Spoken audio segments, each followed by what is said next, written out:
Our resource persons for today. From the... Kita si Kong Saldi. Yung RDP na Your Honor, Bukod po sa Shangri-La. So lahat po ito, ikakaso po ito. Sa napuntang bulsa, pinaghirapan kong mga barya, minumulto na ng mga pangako nyo. Maririnig pa ba? Makikita pa ba nila? Oh, nasaan na ba ang paghihirap ay matatapos na ba? O katapusan ko na? Sa pagkakalubog sa sarili, sinilangan ng hantungan ay puntod. Araw-araw kakayod kahit pa umabot sa tuhod ng baha. Kailangan pumasok kahit uugod-ugod. Magtitiis, magbubulag-bulagan para sa barya. Okay lang makipagkakasyo para sa kanilang mga nakaupo sa sila na di mauga-uga. Habang ang bahay ng iba kulang na lang ay matumba. Ang dali nilang sabihin pero di nila magawa. Mga pangakong na paong iiwanan kang awa. Bubulagin sa silawin, may matamis pang salita. At pagdating ng sakuna, ang masisisi pa'y iba. Wala nang bago, taon-taon na lang. Kailangan ng gumising at tayo ay matauhan. Na tayo'y tao din, hindi taon-taon. At tanging tao rin kalaban at sila din tumawag. Maririnig pa ba? Makikita pa ba nila? Oh, nasaan na ba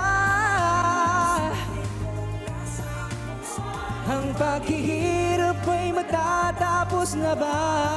O katapusan ko na?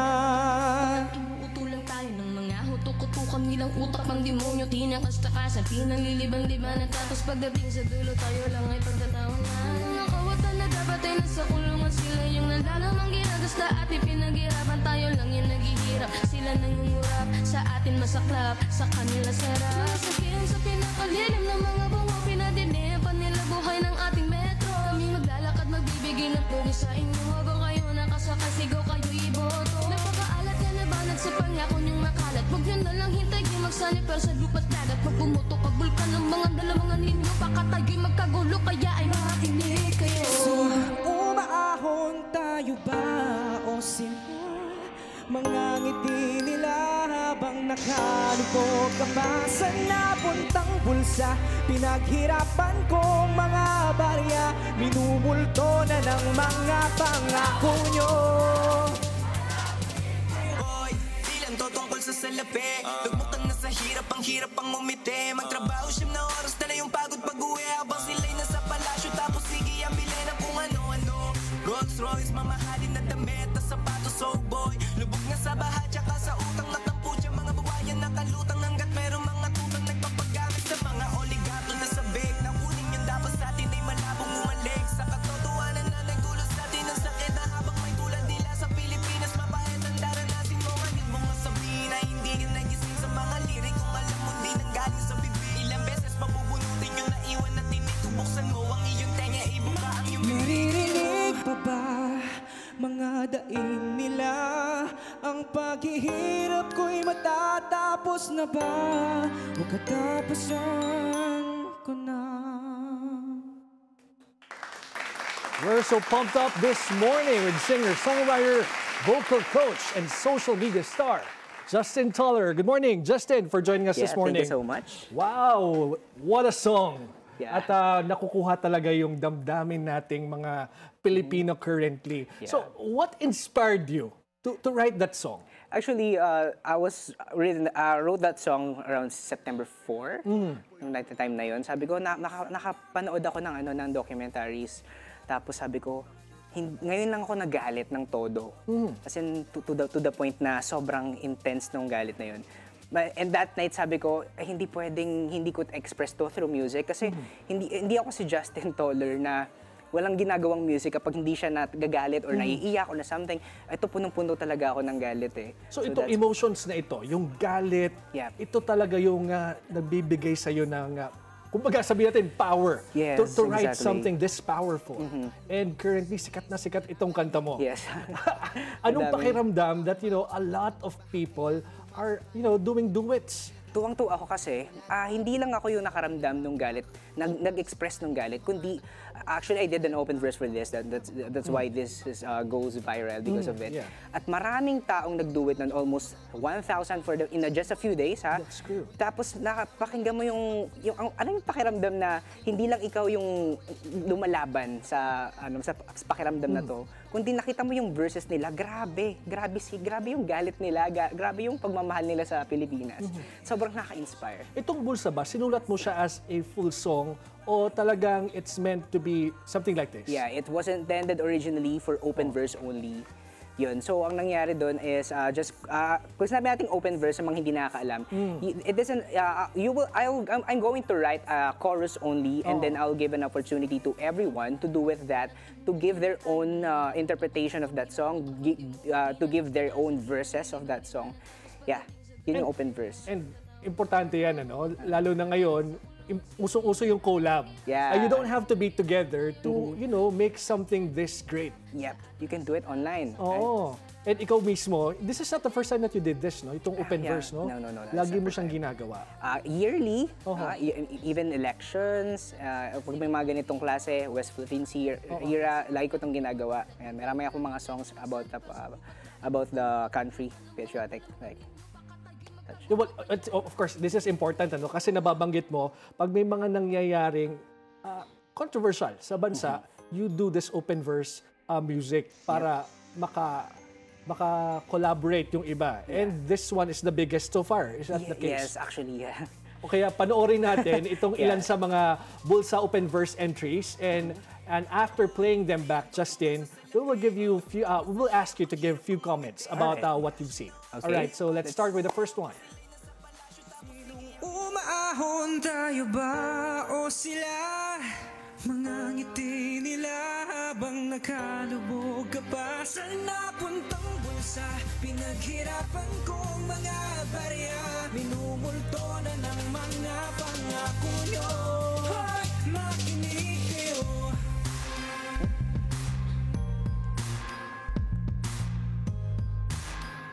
Sinong umaahon tayo ba o sila? Mga ngiti nila habang nakalubog ka pa sa napuntang bulsa. Pinaghirapan ko mga barya, minumulto na ng mga pangako nyo. Makinig kayo. Kabi-kabi lang, katiwaliang di maawat asang magdurusay kami-kami lang. Kahit ang ilang kapit-kapitagang nila lang ay sangkot at naging kahilan. Gabang imposible mong malupig kung kayo ang buhaya, ba't kami ang siyang nakalubog sa tubig? Ang trapo pag daw sa kapwa kurak kumindat, walang ibang tumutugma dyan kundi ang huling bat. Di naman sa nanghuhusga sa nabu, punta mga nabu, bulsa baka nauhus na mga nalunod sa laping pinaghatian. Di alam kung may nag-utos ba o sila mismo ang may pakana. May aamin pa kaya, sino ang nagpabaya? May makapagsabi sana sa eksena ng sistemang malala kung ba't naunang nalimas ang pondo kaysa sa baha. Hey.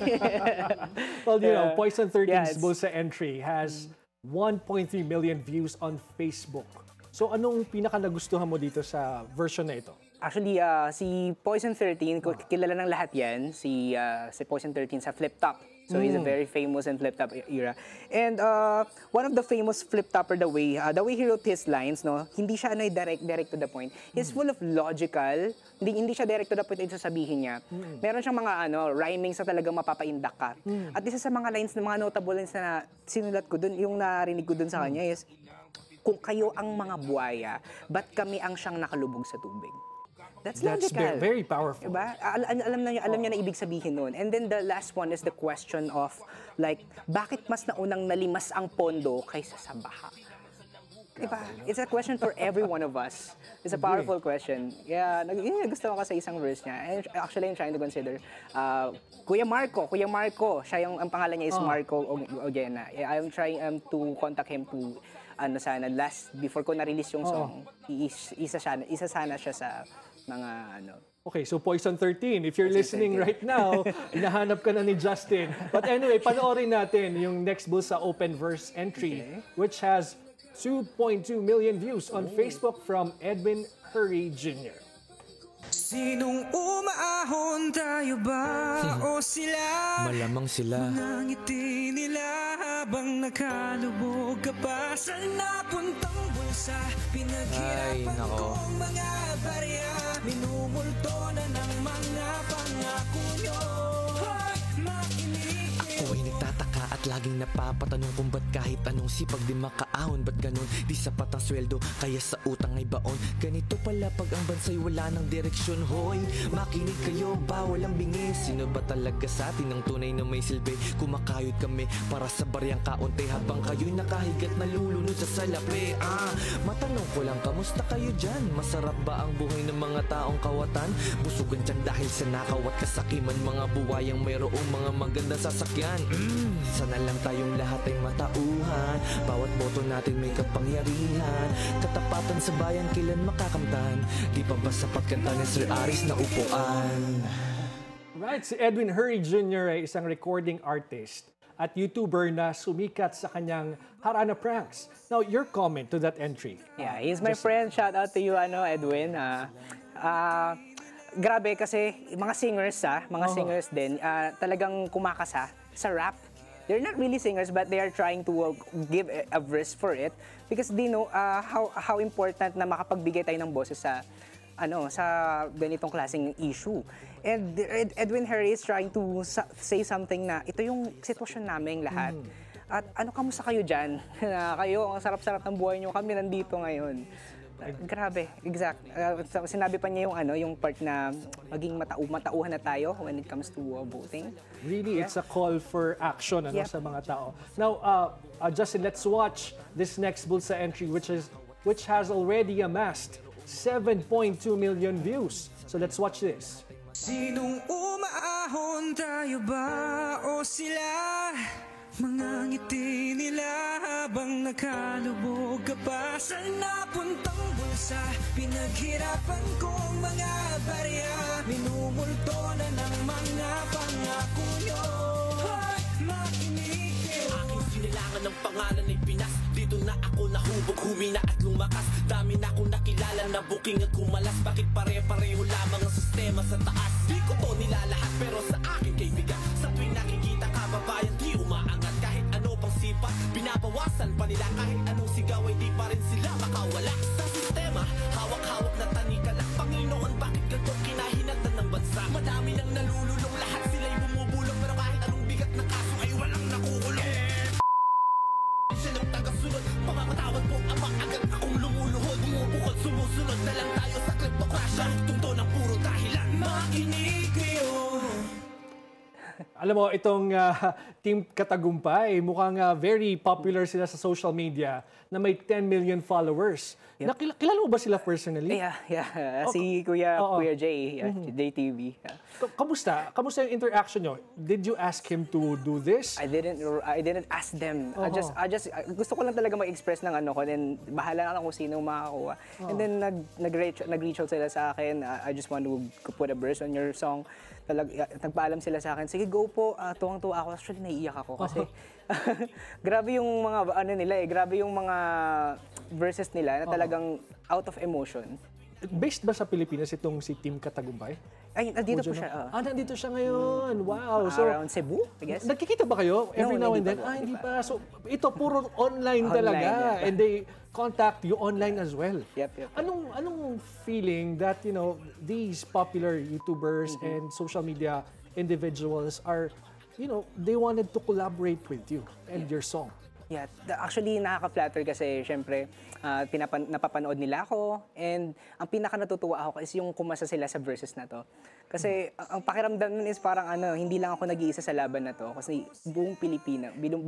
And I hope sa lahat pa ng mga gustong magsulat ng verses nila, it's always open hanggat hindi tayo napapakinggan. Nako, si Hey Moonshine, no?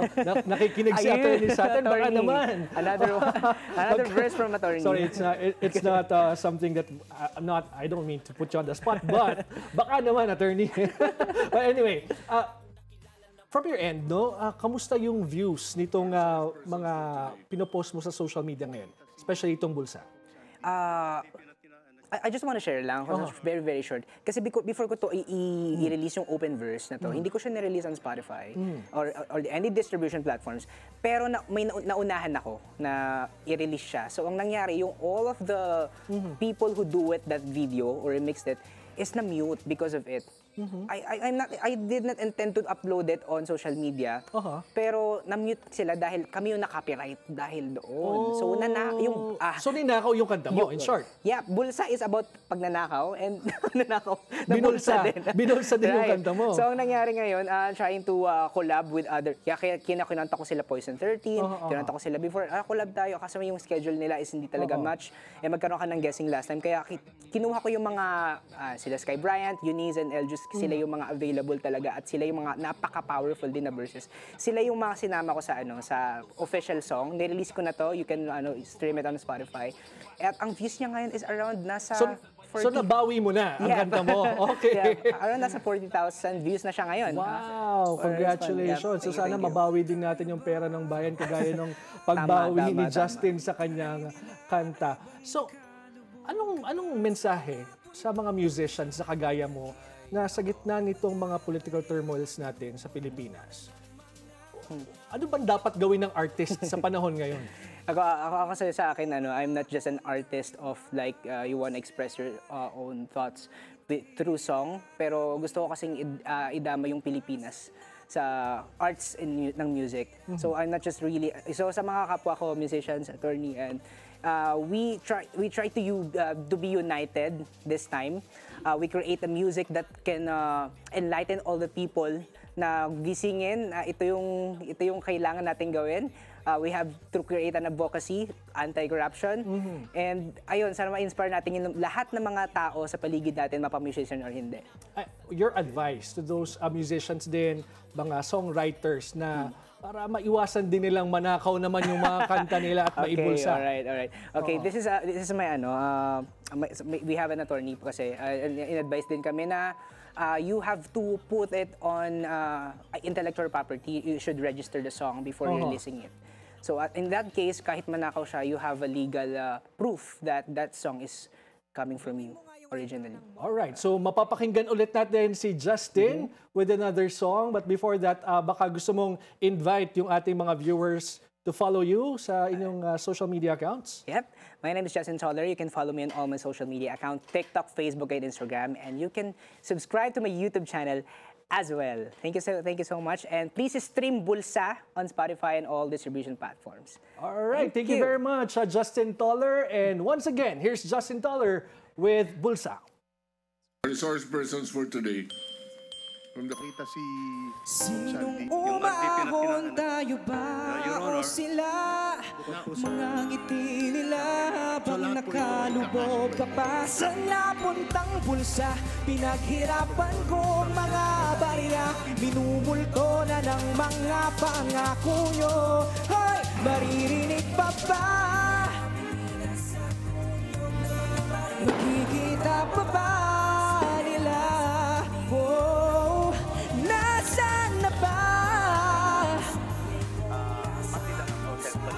Paghihirap ay matatapos na ba? O katapusan ka na? Sa pagkakalubog sa sarili, sinilangan ng hantungan ay buntod. Araw-araw kakayod kahit pa umabot sa tuhod ng baha. Kailangan pumasok kahit uugot-ugod. Magtitiis, magbubulag-bulagan para sa barya. Okay lang makipakakasyo para sa kanilang mga... Music is more than just sound and melody. It is a voice of sentiments and a bridge to shared stories. Every note, every verse resonates with the heart of the people. And every song born from the people returns to the people. May music inflame our hearts and soothe our souls as Filipino people. Join us again on Monday for conversations on issues that matter. On behalf of Attorney Karen Jimeno, this is George Cahiles. Have a good weekend ahead, everybody, and stay safe.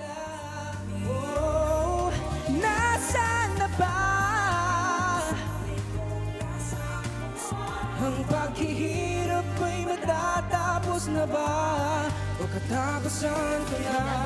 Kung at inuutulang tayo ng mga hutok-utukan nilang utak ng demonyo, tinakastakasan, pinanliliban-liban at tapos pagdating sa dulo tayo lang ay pagtatawanan. Nakawatan na dapat ay nasa kulungan. Sila yung nalalamang ginagasta at ipinaghirapan. Tayo lang yung naghihirap. Sila nangungurap, sa atin masaklap, sa kanila sarap. Sabihin sa pinakalilim ng mga bungo, pinadinipan nila buhay ng ating metro. Kami maglalakad, magbibigay ng pugi sa inyo. Habang kayo nakasakay, sigaw kayo iboto. Napakaalat yan na banat sa pangako niyong makalat. Huwag nyo na lang hintay kayo magsanip pero sa lupa't dagat. Pag bumuto kag bulkan ng mga dalamangan ninyo, baka tayo'y magkagulo, kaya ay makinig kayo. Sino umaahon, tayo ba o sino?